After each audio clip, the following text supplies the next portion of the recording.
I sadly lost my mum on the 16th of June, so last month. My beautiful mum Devika. She'd been living with dementia for 16 years. We've been through so much together. She has fought her way through so many things. She was 80.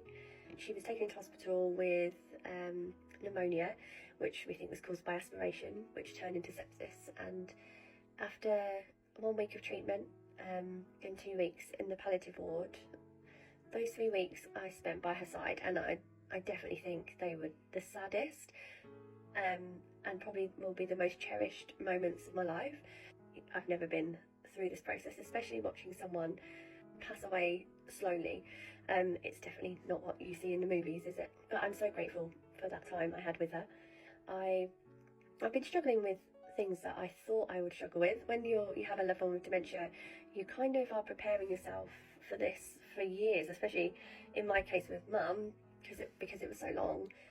But yeah, I thought I'd made my peace with a lot of things, and things that you would usually think to find hard, things like planning the funeral, doing all the kind of paperwork after somebody passes. I've never done that before. Packing all of mum's bits up from her room in the care home, like, they were all tough. But there were a few things that took me by surprise. Things like my mum and dad were in the same care home, so when I go and see my dad, I really struggle on the journey there. I didn't see that one coming, but I think just because every time I know I'm going to be there, my mum's not going to be there. I'm really struggling with kind of accepting sympathy. It's not something that I ever thought I would struggle with. So sometimes I do get a bit anxious about leaving the house, but mostly because I'm worried about seeing someone. I'm so grateful for all the messages and all the lovely words that people say. I'm just trying to express that I really find it difficult.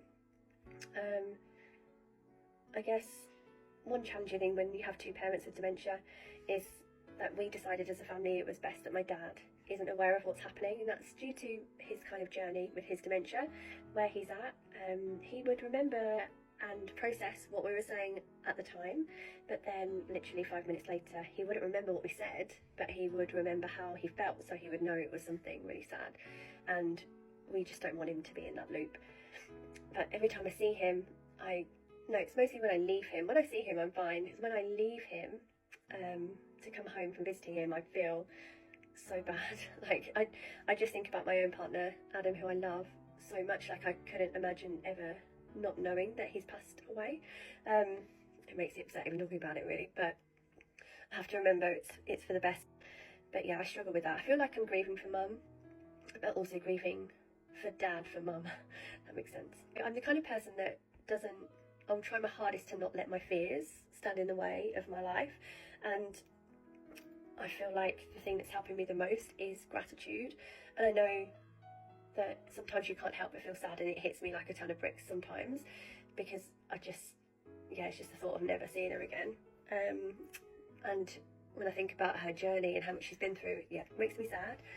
But I have to switch my focus to being so grateful for all the amazing things in my life. Honestly, so much to be grateful for, and this is really helping me face my fears and really, move on with my life without my mum, which is just something that everyone has to do when they lose a loved one. So I'm grateful for my health.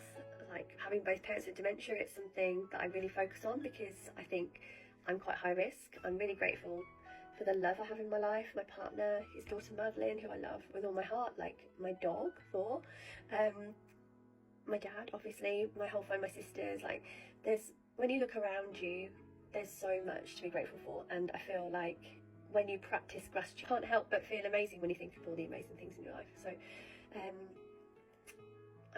I'm planning to take each day as it comes, and I guess see what this next chapter of my life looks like without my mum in my life.